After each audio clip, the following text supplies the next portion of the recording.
करीब 32 साल का एक लड़का मस्जिद में नमाज़ पढ़ रहा था और जैसे ही उसके पास में लगा हुआ एक खड़ा हुआ व्यक्ति नमाज़ पढ़ रहा है, उसकी नज़र उस लड़के पर पहुंचती है। क्योंकि वो लड़का कुछ अजीब तरीके से नमाज़ पढ़ रहा था, अजीब तरीके से खड़ा हो रहा था, अजीब तरीके से अपनी नीयत बांधी हुई थी। इसी बात को देखते हुए पड़ोसी लड़के ने उसको टोका कि तुम सही से नहीं खड़े हो, तुमने सही से नीयत नहीं बांधी है। बस उस लड़के ने कहा ठीक है, मैं सही से कर लूँगा। अगला दिन आता है, अगले दिन भी वही लड़का जब नमाज़ पढ़ रहा है, जो उसके पास में खड़ा हुआ था वो आज पास में नहीं था लेकिन दूर था। दूर होने के बावजूद भी उसकी नज़र उसी लड़के पर पहुंच जाती है। तब भी उसका अलग ही ढंग था खड़े होने का और नियत बांधने का। उस लड़के को दूसरे दिन भी अजीब लगता है।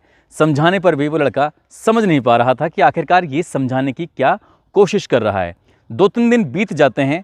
उस लड़के को लगता है कि ये एक अजीब है, इसलिए वो मौलाना के पास जाता है और जाकर कहता है कि मस्जिद में करीब 32 साल का एक लड़का है जो अजीब तरीके से नमाज़ पढ़ता है, ज़रा देखो तो सही वो है कौन। मौलाना साहब उस लड़के को रोकते हैं और रोकने के बाद पूछते हैं कि बेटा तुम्हारा नाम क्या है। कहता है कि साहब मेरा नाम तो यूसुफ़ है। तो कहते हैं यूसुफ़ तुम नमाज कुछ अजीब तरीके से पढ़ रहे हो, क्या बात है।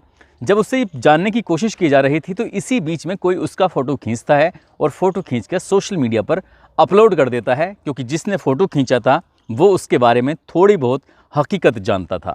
और जैसे ही सोशल मीडिया पर ये फ़ोटोग्राफ वायरल होता है, अब बात ये न केवल उस ज़िले में थी बल्कि पूरे प्रदेश में आग की तरह फैल जाती है।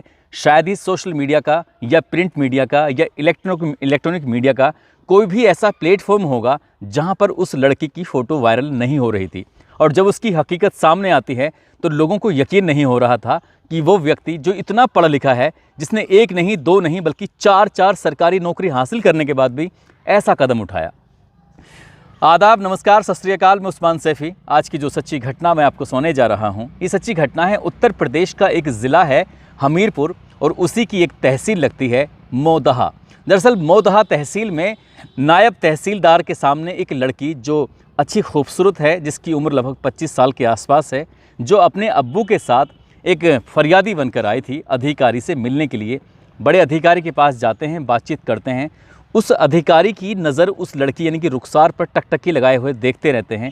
देखते ही देखते पहली ही नज़र में उस अधिकारी को उस मुस्लिम लड़की से मोहब्बत हो जाती है, प्यार हो जाता है। वो उसके अब्बू से बातचीत करते हैं, कहते हैं कि मुझे तुम्हारी लड़की से मोहब्बत हो गई है। जैसे ही उस लड़की के अब्बू ने ये बात सुनी, उन्हें यकीन नहीं हो रहा था कि ये ऑफिसर उसकी लड़की को आखिरकार ऐसे कैसे पसंद कर सकते हैं। यानी कि फरियादी की बेटी से अधिकारी को मोहब्बत हो जाती है, प्यार हो जाता है, शादी का इजहार कर बैठता है। और शादी की जब तैयारी होती हैं तो तैयारी होना भी इसलिए भी थोड़ा मुश्किल था क्योंकि लड़के का नाम आशीष गुप्ता होता है, जो नायब तहसीलदार होते हैं। नायब तहसीलदार ने अपने प्यार का इजहार कर दिया। लड़की के पिता ने कुछ शर्तें रखी और वो शर्तें उस लड़के को आखिरकार माननी पड़ी।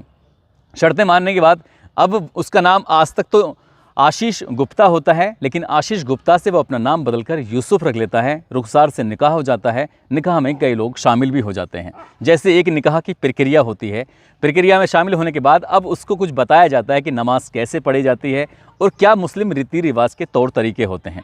यहाँ से वो मस्जिद जाता है नमाज़ पढ़ने के लिए। पहले दिन जाता है तो पड़ोस में खड़े हुए व्यक्ति को कुछ अजीब लगता है, दूसरे दिन भी अजीब लगता है, तीसरे दिन भी अजीब लगता है। लेकिन तीसरे चौथे दिन वो लड़का जो पड़ोस में लगा हुआ था, जो बार बार उसकी नज़र उस नायब तहसीलदार पर पड़ती थी, वो जाकर मौलाना से कहता है कि मौलाना साहब कुछ अजीब लग रहा है और ये व्यक्ति शायद सही से नहीं पढ़ रहा है। और जो उसके बारे में पता निकाला जाता है तो उसका नाम असल में तो आशीष गुप्ता होता है, लेकिन उसने मस्जिद के अंदर बताया था अपना नाम यूसुफ। अब यूसुफ का फ़ोटो जब सोशल मीडिया पर वायरल होता है, सिर पर टोपी लगी हुई थी और ये फ़ोटो वायरल होता होता उसके जगह पहुंच जाता है जहां वो पैदा होता है। दरअसल ये पैदा होता है कानपुर नगर का एक इलाका है हनुमंत बिहार, तो वहीं का वो निवासी होता है। इसके पिता का नाम होता है राजा बेटा गुप्ता, जो कि हनुमानगढ़ी मंदिर के बाहर वो ठेला लगाकर मिठाइयाँ बेचा करते थे।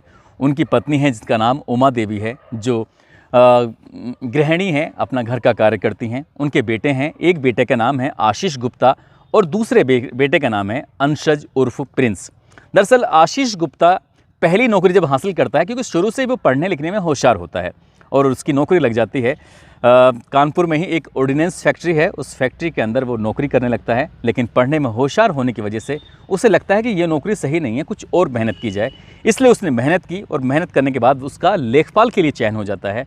जब वो लेखपाल बनता है तो कानपुर देहात का एक इलाका होता है पुखराइयाँ, वहाँ पर उसकी पोस्टिंग हो जाती है। कुछ दिन बीतते हैं, उसे लगता है कि शायद ये नौकरी भी कम है, इसलिए और मेहनत की जाए, और मेहनत करता है तो कानून गो जो कि लेखपाल से ऊपर होते हैं, नायब तहसीलदार से नीचे की पोस्ट होती है, उसके लिए सिलेक्शन हो जाता है। सेलेक्ट होने के बाद ये सब कुछ ज़िंदगी में ठीक चल रहा था, और इसी बीच में उसका एक रिश्ते में लगने वाली बहन जो उसे बहुत अच्छी लगने लगती है, प्यारी लगने लगती है, उस लड़की का नाम होता है आरती गुप्ता।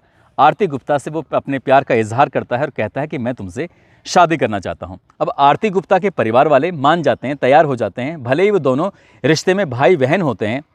हालांकि मीडिया रिपोर्ट यही कहती है कि वो दोनों भाई बहन होते हैं और उनकी शादी होती है। शादी होने के बाद जहाँ जहाँ भी पोस्टिंग होती थी इस अधिकारी की, वहाँ वहाँ आरती गुप्ता भी साथ रहती थी, और वक्त के साथ साथ उनको 2 बच्चे भी पैदा हो जाते हैं।